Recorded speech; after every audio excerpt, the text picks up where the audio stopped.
Welcome to the Andrew Brell Substack. Today's post is narrated by Andrew Brell.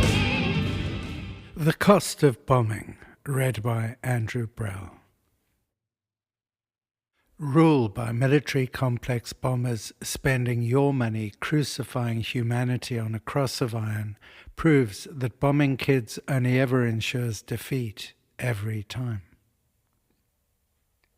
The first B-2 crash occurred on February 23, 2008, when the Spirit of Kansas stealth bomber crashed at Andersen Air Force Base in Guam. Computer problems caused the plane to stall and crash. Thank God both pilots ejected safely. This was the most expensive plane crash in aviation history until the next B-2 crashed in 2022. On June 2022-2025, 7 B-2 stealth bombers returned safely to Whiteman Air Force Base near Kansas City, following a U.S. military operation targeting Iran's nuclear facilities. Operation Midnight Hammer was described by the bombingest president of all time as the largest B-2 operational strike in history, probably because it was the most expensive air attack ever mounted after 15 years of costly preparation. Operation Midnight Hammer was a U.S. military strike on 3 Iranian nuclear facilities authorized by President Donald Trump during the 2025 U.S.-Israel attacks on Iran. The mission involved over 125 aircraft, including 2 types of Boeing refueling tankers, F-22 Raptors, F-35 Lightning IIs, F-15E Strike Eagles, and multiple flights of F-16 Fighting Falcons, and marked the first combat use of the 30,000-pound GBU-57 Bunker Buster bomb. Keywords: Lightning, Raptor, Strike, Eagle, Falcon, Fighting. The Northrop Grumman B-2 Spirit stealth bomber costs approximately $2.13 billion per aircraft. This rounded $2 billion headline figure represents the total program average cost, including research, development, and testing.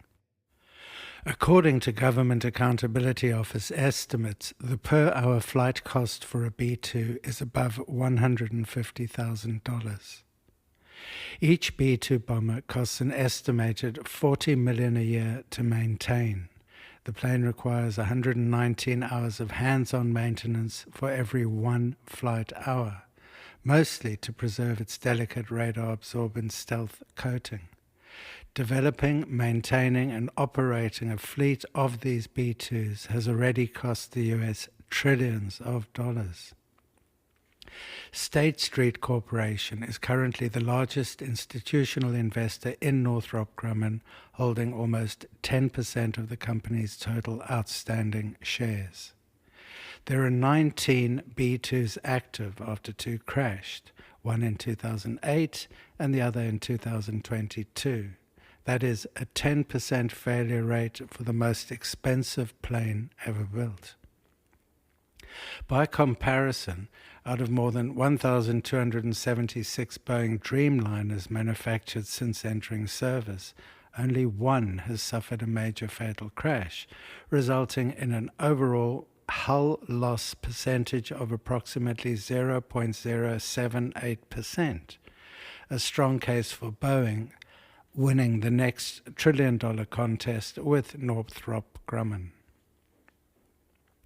The GBU MOP bomb the Northrop Grumman planes carried to Iran is made exclusively for the B-2, which is good news for Northrop Grumman's share price. The GBU-57 Massive Ordnance Penetrator, the MOP, is the anagram for Guided Bomb Unit Massive Ordnance Penetrator. The Massive Guided Penetrator is a 30,000-pound precision-guided bunker buster, deep penetration, high velocity, penis-shaped massive missile developed by Boeing for the US Air Force. It is the largest non-nuclear bomb in the US arsenal, specifically designed to obliterate hardened underground facilities. Measuring more than 20 feet in length, the bomb features a hardened steel casing made from high-density Eglin steel alloy, engineered to survive the stresses of deep penetration through dense rock without lubrication before detonation. It relies on extreme kinetic energy generated during a high-altitude drop. According to the manufacturers, the GBU MOP is capable of drilling through 200 feet of reinforced concrete and rock before detonating at just the right moment. Premature detonation has been entirely eliminated, according to Boeing. The Epstein-Trump-Kuchner era GBU MOP is a precision-guided munition able to strike within inches of its target using an advanced GPS INS-guided system. The Large Penetrator Smart Fuse, the LPSF, manages the timing for detonation on the GBU-57 massive ordnance penetrator. The LPSF does not use a single fixed delay. Instead, it uses a mix of time and depth delay settings that are calculated dynamically, adjusting the moment of explosion based on impact depth and the characteristics of the underground structure, delaying detonation until the bomb breaches deep internal cavities where the nuclear dust waits to be exploded by 4,590 pounds of AFX 757 and 752 pounds of PBXN 114, a polymer-bonded explosive, for a total explosive payload of 5,342 pounds. 200 feet of solid rock is not deep enough to hide from the most expensive bomb in the history of bombing.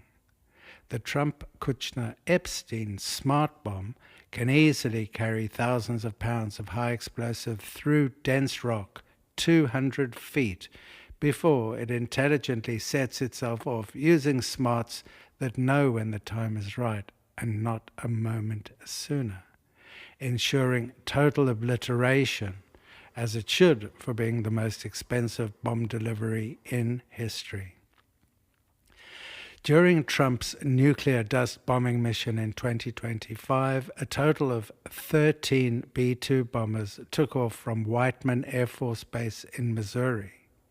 6 of these bombers were deployed to Guam as decoys, part of a strategic deception tactic to divert attention, while the other 7 flew directly into Iranian airspace to drop 14 BGU MOP bombs on mountains in Fordo, Natanz, and Isfahan. 7 B-2 Spirit stealth bombers dropped 12 BGU MOPs on the Fordow uranium enrichment plant and 2 on the Natanz nuclear facility. 14 GBU-57 massive ordnance penetrators at some $5 million each dropped by a plane built just to carry them for a military system investing trillions of dollars in this process.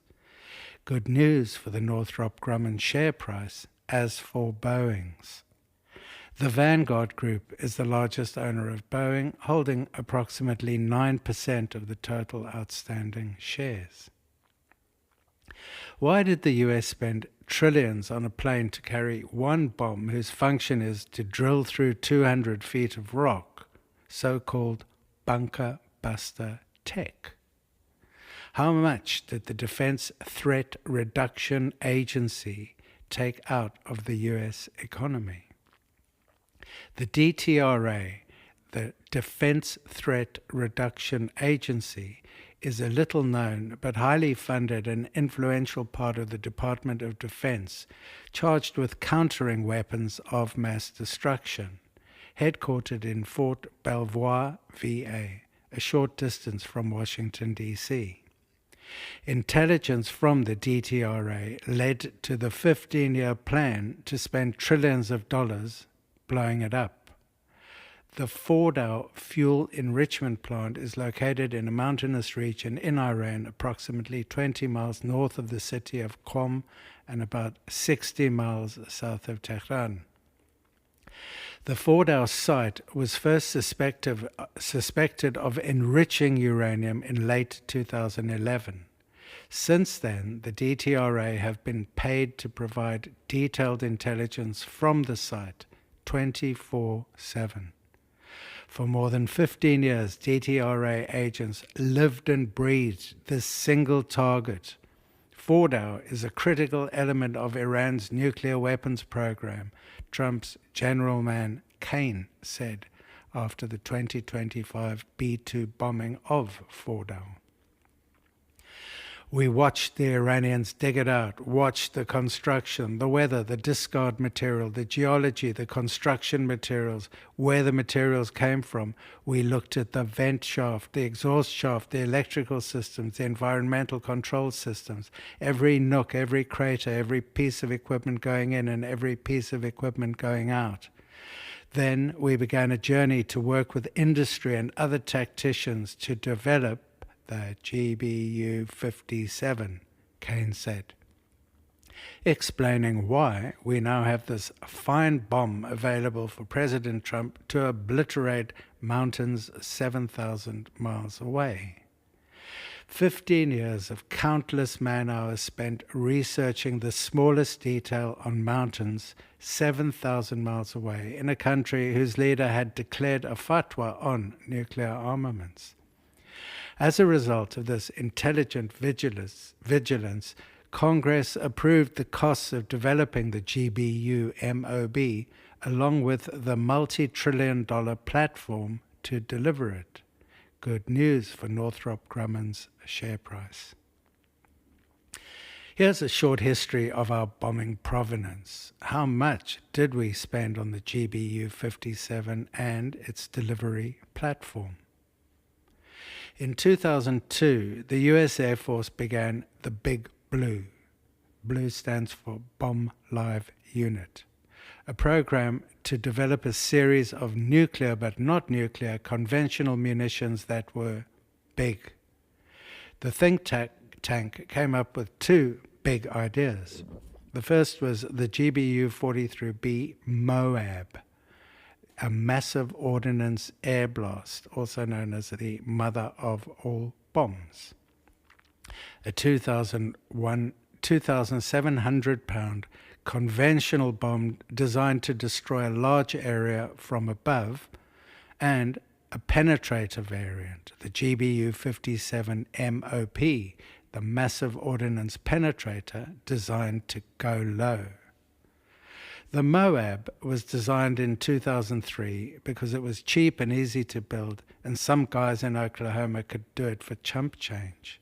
But the MOP project was paused for funding and technical difficulties. Getting that sucker to penetrate 200 feet of hard rock with over 5,000 super high explosives in it was not as easy as it sounds. That would require many billions in money well spent, and at that time there was no national security reason for Congress to spend $1 trillion on a bomb that could go through 200 feet of hard stone, even if that would even be possible for $1 trillion. The much cheaper MOAB was designed to be used against a specific target and does not replicate the effects of a typical heavy bomber mission that needs to leave a deep crater. It's an airburst bomb intended for soft to medium surface targets covering extended areas in a contained environment. The MOAB contains 18,700 pounds of highly potent H6 explosive, resulting in a total yield equivalent to 11 tons of TNT. The blast radius is 1 mile in every direction from the point of detonation. Everything inside a 2-mile circle becomes dust, like Gaza. How far has bombing come since we started investing trillions on bombing kids instead of helping them?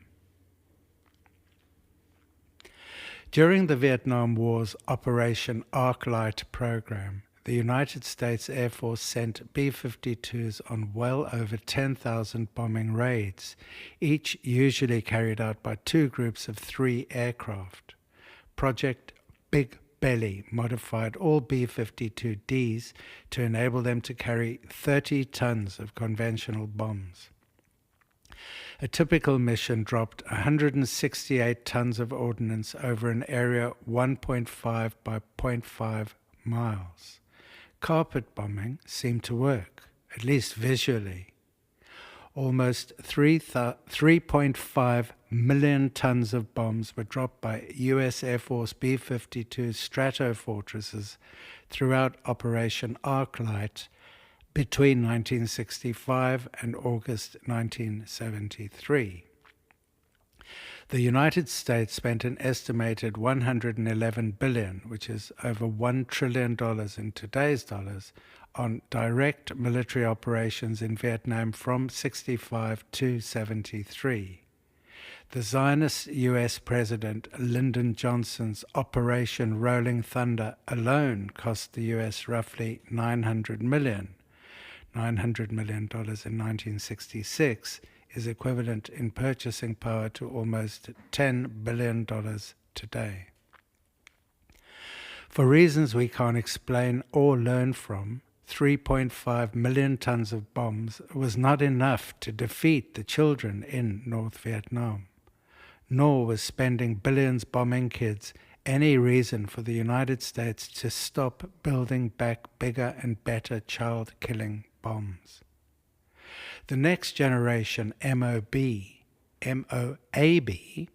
is a thermobaric weapon.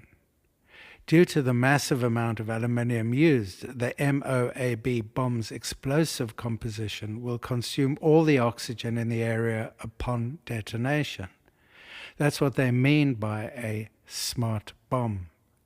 Suffocate what don't evaporate. A better bang for bomb buck.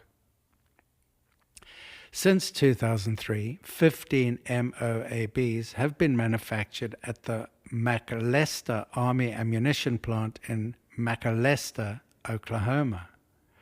The total development and deployment program for the MOAB fleet cost the U.S. military approximately $314 million. Good news for the Trump voters in Oklahoma. The MOAB GBU-43B airburst bomb was successfully tested and declared ready in early 2003, with its final highly publicized explosive test taking place on March 11, 2003 at Eglin Air Force Base in Florida. The MOAB was only ever used once because only one U.S. president had the smarts to use it in a child-positive terrain. Although a fully tested MOAB was available to Bush, Obama, and Biden for use in Afghanistan, Iraq, Libya, Yemen, Palestine, and Lebanon, each realized the look when you drop a nuclear-level explosion where children live. Even Biden, who sent more than 15,000 2,000-pound Mark 84 bombs to kill babies in Gaza, balked at sending even one MOAB. Perhaps mindful of Cat Stevens' song, "Where Do the Children Play?" and not wanting the answer to be under our bombs. It took until 2017 for a US president to field test the MOAB, successfully dispatching an Afghan schoolteacher and his son. The U.S. military commander-in-chief first ordered the use of a GBU-43B massive ordnance air blast MOAB on April 13, 2017. when the Trump administration sent a special operations C-130 cargo aircraft to deliver a 21,500-pound explosion onto a soft target in Afghanistan's Nangarhar province. No US leader since has used the Moab again, not even the only guy who ever did so. To this day, most people who voted for the peace president don't know that Trump ordered a 21,500-pound weapon dropped on a rural area with no way of knowing how many children would be in that 2-mile evaporation diameter. Or maybe they do, and that's why they voted for him a second time. Bombing children is only ever good for the military complex economy that decides who wins the presidency. The most significant outcome of the Moab expenditure followed a predictable arms race tit-for-tat outcome. Soon after the successful test of the first Moab, Russia declared they had built a superior bomb called the FOAB. Russia's father of all bombs is a massive, even larger penis-shaped bomber-delivered thermobaric weapon. First tested in 2007, it is officially known as the Aviation Thermobaric Bomb of Increased Power, ATBIP. It creates a blast yield equivalent to 44 tons of TNT, vaporizing everything within its roughly 1,000 feet radius. Unlike conventional explosives, the FOAB is a vacuum bomb. It disperses a cloud of explosive fuel into the air that ignites using atmospheric oxygen, creating an intense pressure wave and a localized vacuum that is capable of rupturing lungs and collapsing reinforced structures. Designed as Russia's answer to the United States GBU-43B MOAB, mother of all bombs, the FOAB is estimated to be about 4 times more powerful, making it the most destructive non-nuclear weapon in the world. Russia's stockpile of the FOAB is classified, but defense experts estimate a small number, likely just a few operational prototypes, were produced since its initial testing in 2007.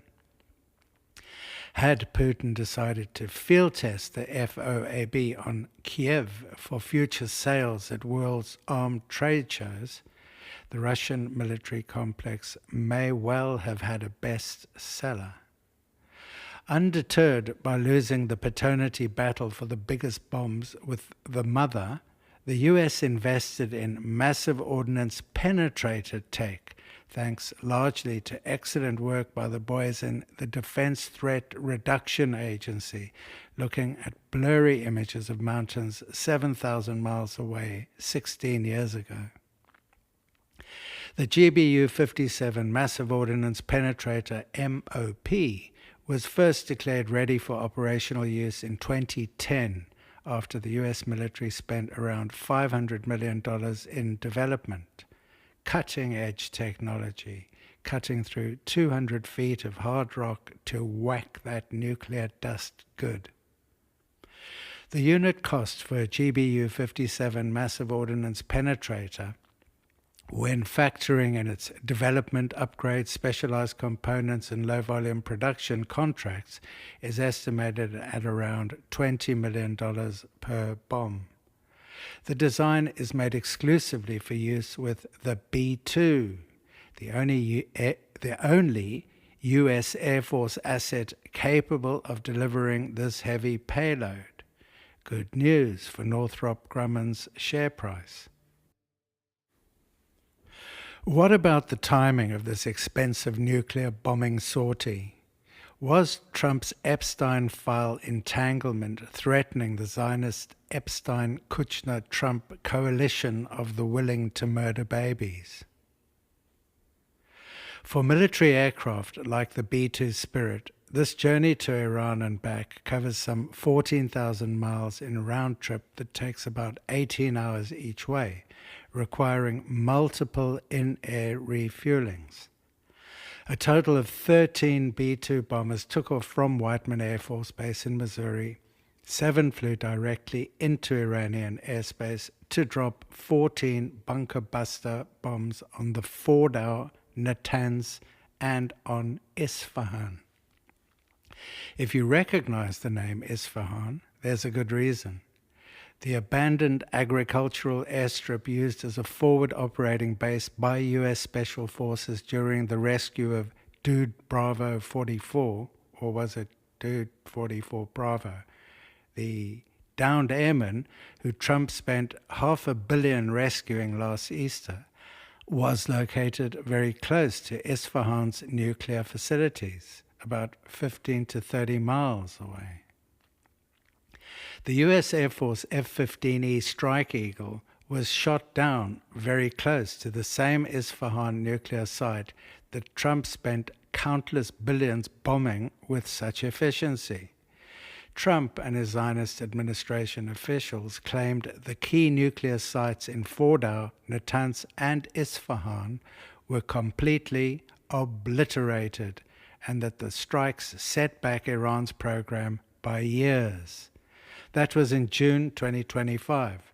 The activity with the Special Forces and the most daring rescue of a no-man-left-behind downed hero happened on April 5th, 2026, whatever that is, about 10 months. It could not have been a U.S. surgical strike to seize enriched uranium in Isfahan because President Trump had already completely obliterated that location in Operation Midnight Hammer 10 months before the most daring rescue of an American pilot in hostile territory nowhere near any uranium stores. The distance between Whiteman Air Force Base in Missouri and Guam is approximately 7,000 miles by air. A round trip is around 14,000 miles. Depending on the specific routing and prevailing winds, these flights typically span approximately 18 hours each way when flown by heavy strategic bombers. Let's say 36 hours per plane for this mission.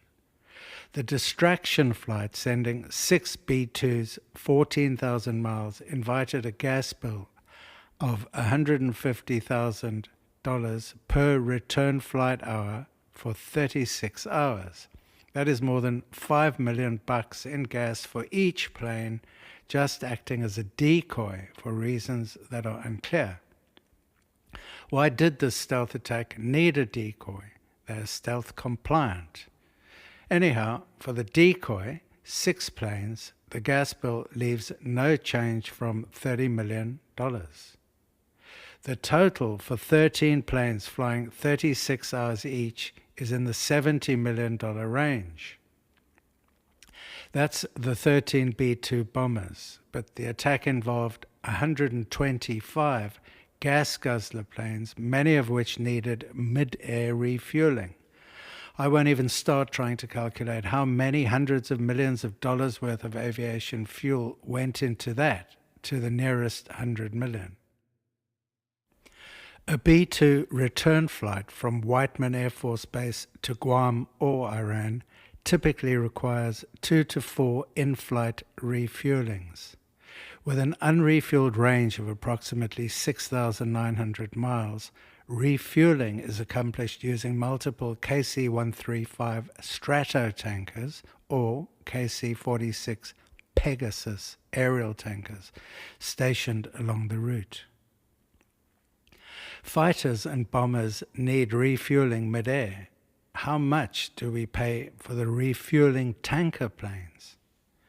The Boeing KC-135 Stratotanker is an American military aerial refueling tanker aircraft that was developed from the Boeing 367-80 prototype. A single Boeing KC-135 Stratotanker costs roughly $79 million.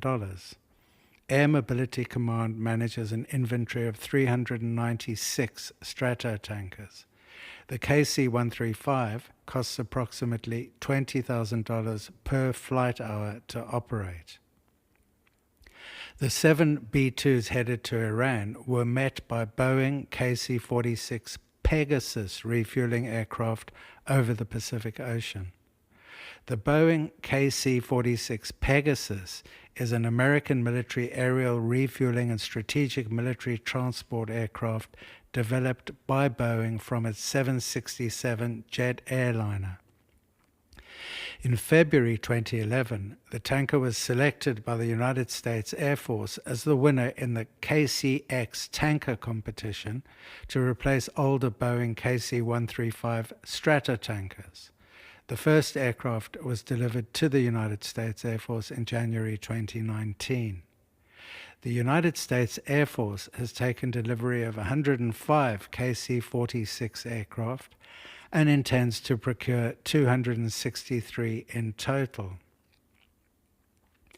The unit cost of a new Boeing KC-46 Pegasus is approximately $200 million as of the Air Force's fiscal year 2027 budget request. However, due to supply chain factors and inflation, projected unit costs for scheduled 2028 orders are expected to jump above $320 million per aircraft. Why does Israel need refueling tankers for their American planes to strike targets thousands of miles away? In March 2020, the State Department approved the foreign military sale to Israel of 8 KC-46s and related equipment for a cost of $2.4 billion, approximately $3.11 billion in today's money. In September of 2022, Boeing announced Israel had purchased 4 KC-46s for delivery in 2025. The contract includes provisions for Israel to purchase up to 4 more KC-46s. In April of 2026, Israeli Ministry of Defense announced that the first KC-46 Gideon, out of 6 purchased so far, had made its maiden flight to Israel in the United States and would be delivered to the Israeli Air Force in about a month. On May 26 of 2026, the Israeli Genocide Forces took delivery of the first KC-46, which they call Gideon, for added biblical validation. Now, the Israeli air attack capability can deliver US bombs thousands of miles from Palestine without reliance on US Air Force flagged tankers. The KC-46A Pegasus has an estimated operating cost of around $20,000 per flight hour. But it's not just the cost of the gas for the planes or the cost of the 14 GUP MOB delivery platforms that makes Operation Midnight Hammer remarkable. Trump's Epstein pedo buddy Zionist distraction scam, Operation Midnight Hammer, cost the United States an astonishing amount of money for a country with 49 million food insecure people, with no health care for the poorest 80%, with compromised education available only to the rich, and with a convicted criminal rapist pedo writing laws for his Zionist billionaire family, stealing what's left of the US economy.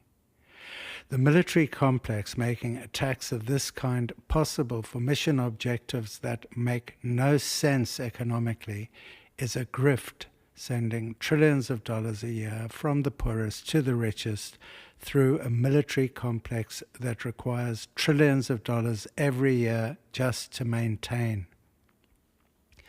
Trillions of dollars for the strategic use by a criminally indicted leader using that resource to mass murder babies and children with an approval rating never far below 100 million Americans.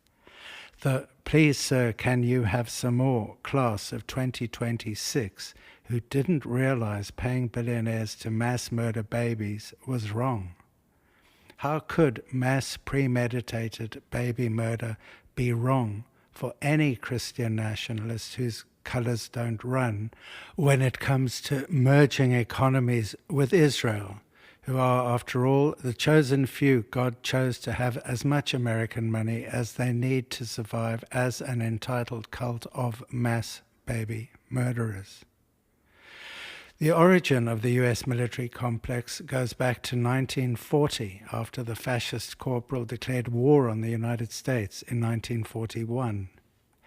Military spending went through the roof for the purpose of ending the fascist chosen few's right to bomb indiscriminately with the best and biggest bombs the world had ever seen, produced by the best and most productive military complex the world had ever seen, delivering bombs by planes that were the most advanced bomb delivery platforms the world had ever seen.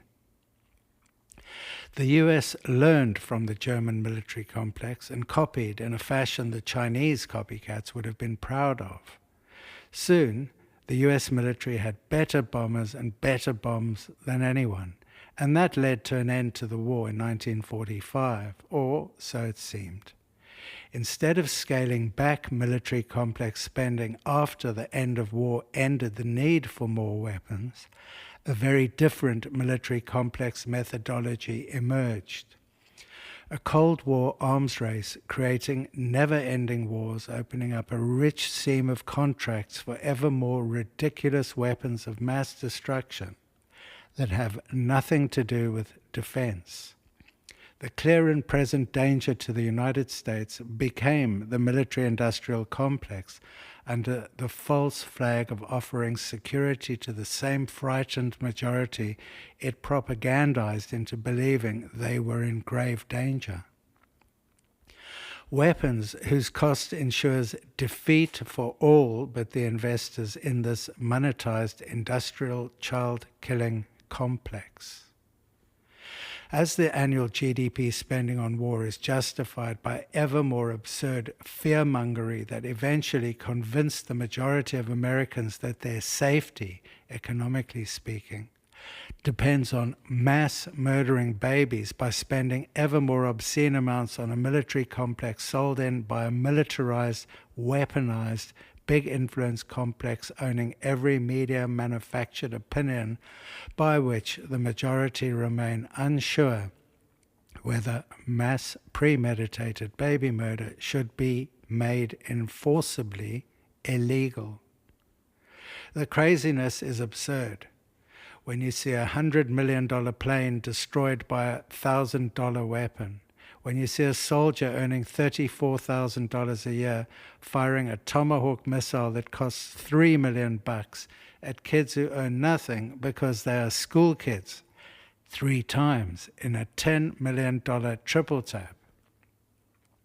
When you see your president bragging about killing a 14-month-old baby named Zara at the same time that he makes billions betting on the market outcome of his military decisions that kill babies for his own children to become billionaires.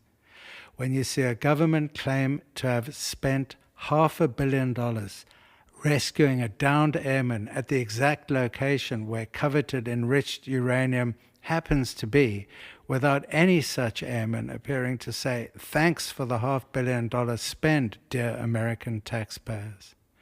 Maybe not even then. Those who see the absurdity already see it. Those who do not will continue watching their news channels knowing what they know. That is, right up until they read, "The first they came for the prem babies in incubators and I said nothing" parable. The golden era spending on military complex products is not going to lessen, especially not now we are merging our military with Israel, with all that means for more Zionist grift for that majority who need to see more endless US military spending to stay safe so they can mass murder children in the endless genocide.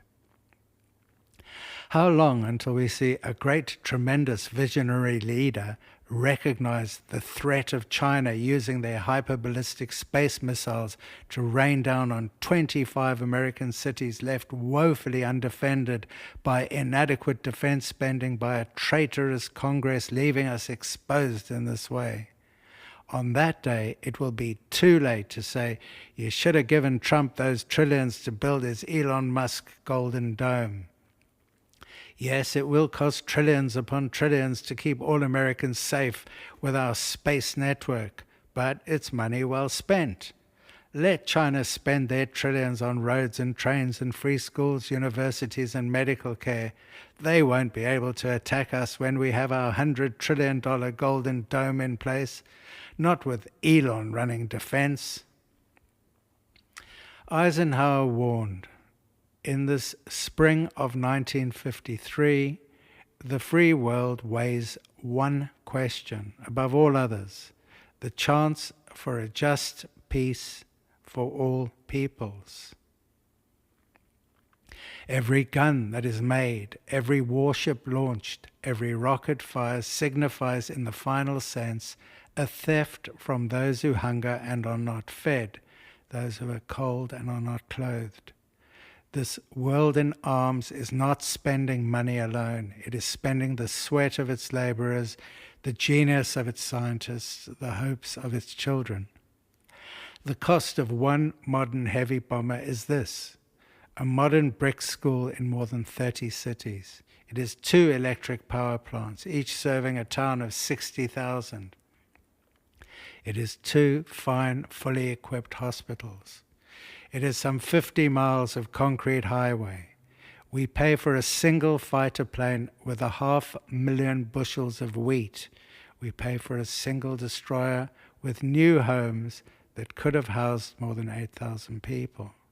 This is not a way of life at all, in any true sense. Under the cloud of threatening war, it is humanity hanging from a cross of iron.